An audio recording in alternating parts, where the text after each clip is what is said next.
Јафет Сулејман од Шуте Оризари е татко на 8 деца, но според државата тој има само 5. 3 од нив немаат никакви лични документи, односно тие се фантоми, лица без идентитет, без доказ дека се родени и живеат во Македонија.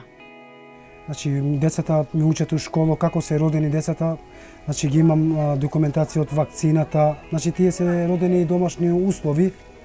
Може да гледате од вакцините како се родени на трите деца. Имам, значи, документи од свидетелство школа што му учили децата.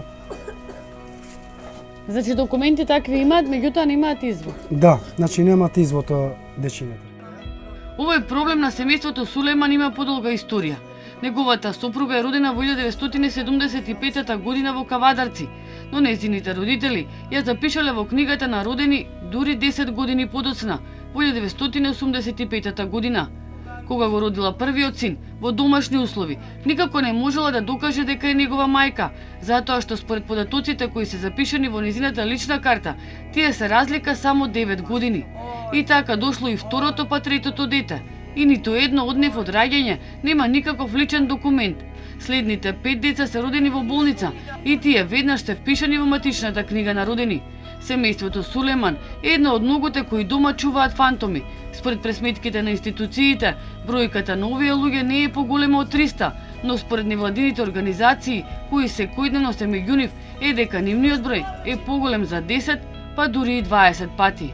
Според невладините организации од 3 до 5000, а според тврдењето на Народниот правобранител, на омбудсманот, на една од собраниските комисии, беше дека таа бројка од 5000 е уште поголема. Тврдењето на државните институции, поточно на Министерството за внатрешни работи во 2000, ако не се лажам, 12 година, беше дека бројката е околу 300 и не е повеќе од 300. Овој проблем датира од независноста на Македонија, кога државата одреди временска рамка од 1 година, за да можат сите нејзини жители да аплицираат за македонско државјанство. Со ова на лицата без државјанство, кои што подолг период живеат во Македонија, им се даде можност да се стекнат со македонско државјанство. Меѓутоа, ниту една од овие правни мерки во целост не го реши статусот на така наречената затекната група граѓани. Како резултат на овој нерегулиран статус, започнувајќи од 2005 година па наваму, се појави феноменот на така наречените правно невидливи лица, што денес резултира со 3 генерацијски проблем. Овие лица се наследство од претходниот систем, заради нивната неукост или заради различни околности, не се пријавиле дека воопшто се родени. А ако мајката нема лична документација заради X причини, една од тие причини е заради тоа што е родена дома, па родителите не го пријавиле, без разлика што нејзините деца се раѓаат во здравствена институција и полесен начинот на нивно пријавување, меѓутоа повторно мора да се реши прво проблемот на таа мајка, за да го реши проблемот на нејзините деца, па и на нејзините внуци. И тоа така ви останува генерацијски. Проблемот почна институционално да се третира пред десетина години на иницијатива на невладините организации. Тие алармираат дека официјалните бројки на институциите не се точни, туку дека низ Македонија има многу фантоми. Амбрела е само една од граѓанските организации која досега со нејзина помош успела да обезбеди доказ за раѓање и потекло и да им изведи документи на околу 3000 лица. Ако ние направиме една кампања, истражување на ниво на цела Македонија, секако дека таа бројка ќе биде многу поголема отколку што сега незванично ние велиме дека е званична. За жал, ние се уште немаме званична статистика која ќе каже точно колку имаме лица без лична документација или така наречени фантоми кои не се видливи за систем. Во случај ако докажувањето на идентитетот на лицето не е можно ни со сведоци, последен начин е преку ДНК тест, кој е најскап доказ во постапката за докажување на биолошката поврзаност помеѓу мајката и детето. Министерството за труд и социјала од својот буџет досега има издвоено 20.000 евра за ДНК анализи за период од 3 години за 92 лица, но тоа не е доволно.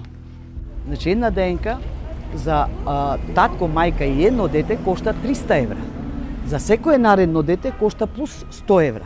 Значи тие семејства, бидејќи не се видливи во системот, немаат никакви бенефици, немаат пари да ја платат таа ДНК анализа.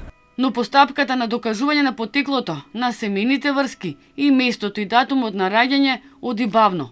Процедурата, објаснува Шиковска, понекогаш трае и по 5 години. Сметам дека при поднесувањето на предметот, матичарот треба точно да каже кои се документи се потребни. А вака секој нареден пат, ајде треба ДНК, ајде треба потврда, ајде треба од вакцини и сето тоа трае. На листа на чекање веќе 2 години се и Ферди Бислими и неговите 2 сестри. Ферди има 22 години и тој е дух во институциите. Без немам никаков документ како да не постам ова. Како да ви кажам. Ако ич без документи. Како да не постоиш? Да. Дали си писмен, дали си учил во училиште? Зошто? Па заради овие документи. Дали имаш здравствено осигурување? Ништо нема. Не работиш? Кога има работа, работам, кога нема. Ама не си пријавен на црно. Да. До сега не си гласал, немаш право на глас. Немам заради овие документи што немам. Па сош не си излегол од државата. Не, ништо ич, нигде. Добро утро, ако сакаш да се ожениш? Да. Што ќе правиш? Па како без документ нема ништо. Еве сестрата се омажи, како? Она се омажила, ама нема сега ова документи и она како мене никако. Деца има? Има 2. И тие треба да се запишат во не, да се венчат, да се прат, ама ништо иш. Денеска утре. Да. Денеска утре. 2 години. Уште го нема нигде. Знаеш како викат, обечување, а лудо радување.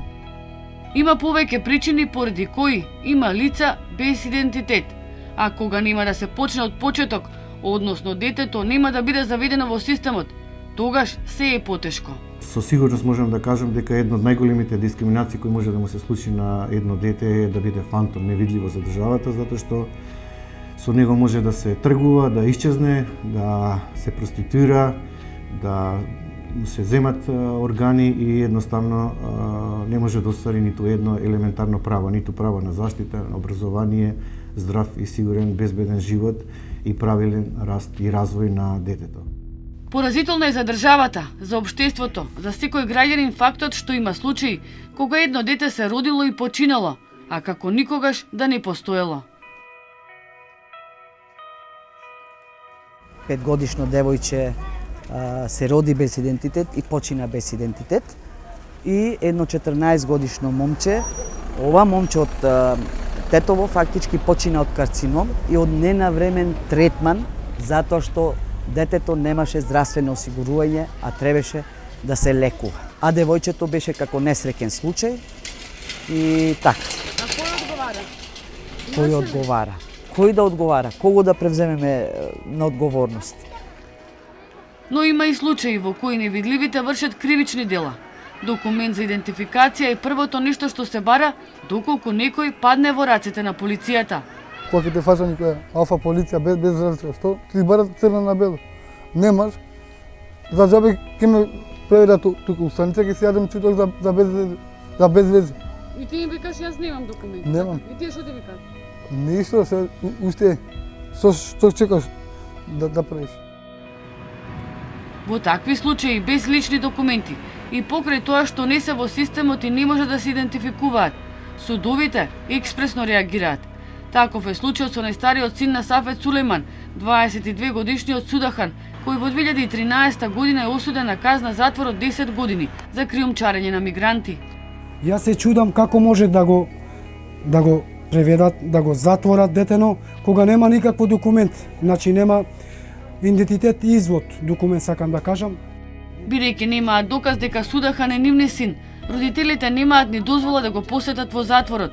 Не го виделе веќе 2 години. Значи бев и неколку пати, значи ми вратиле. А зошто не ви дозволуваат да кога е веќе осуден внатре, зошто вас вие имате документи, така? Имаме пребидејќи ме барат извод од таму детено. Вика мора да носиш извод и ја му кажам таму во капијата, викам како може да го затворите кога нема документи детено. Тоа е вик. Невладините апелираат државата да го реши овој проблем што побрзо. Оти во Македонија не само што не се намалува нивниот број, напротив, тој секоја година е се поголем. Овој проблем неколку години наназад се провлекува низ извештаите за напредокот на Република Македонија во евроинтеграциите. Неколку години сме ние критикувани дека овој проблем државата не го решава. Според Змијанац одмеѓаши, доколку државата има желба да го реши овој проблем, потребно е нивно системско вклучување преку ДНК анализа и евидентирање на сите деца од страна на центрите за социјална работа и локалната самоуправа. Нашиот предлог е државата да го отвори буџетот и кесето, да ги вклучи овие деца во градинка уште од рани години, затоа што едно дете вклучено на време во предучилишно образование, значи едно дете помалку чиј труд ќе биде злоупотребен и ќе биде на улица. Во 2014 година во Министерството за социјала е формирано координативно тело за решавање на статусот на лицата без документи, но според невладините организации ефектите се незадоволителни. Македонија со координативни тела и со стратегија е преполна. Меѓутоа, што аер народски кажано, што фајде од тоа, точно и сега ако некого прашате од тоа координативно тело, да, точно е дека се решени, не знам, 10, 20, 30 или 50 случаеви на лица без лична документација. Меѓутоа, што е со останатите 2950, ако ја земеме бројката од 3000. Еден од предлозите е според примерот од други земји, да се направи посебна матична книга за овие лица, за да се знае кои се и колку се, што е подобро, отколку да бидат надвор од системот, а потоа, како што еден по еден ќе се решаваат случаите, да се префрлаат во редовните матични книги. Само треба добра волја од страна на владата преку одлука да се реагира, да се преземат некои поефикасни мерки и секако управата за водење на матични книги на родени побрзо да ги разгледува предметите, побрзо да постапува и побрзо да издава решение или уверение за упис во матична книга на родени. Додека изработувавме оваа сторија, податоци добивме од МВР, Народниот правобранител, многу невладини организации, но не успеавме да добиеме никаков одговор од Министерството за труд и социјала. Иако ова министерство е надлежно и е главна алка во бирократскиот синџир на институции, која треба да биде иницијатор и носител во решавање на проблемот со лицата фантоми. Македонија има план и стратегија, има и координативно тело и акцијски план, но досега во решавање на овој проблем има само срамежливи резултати.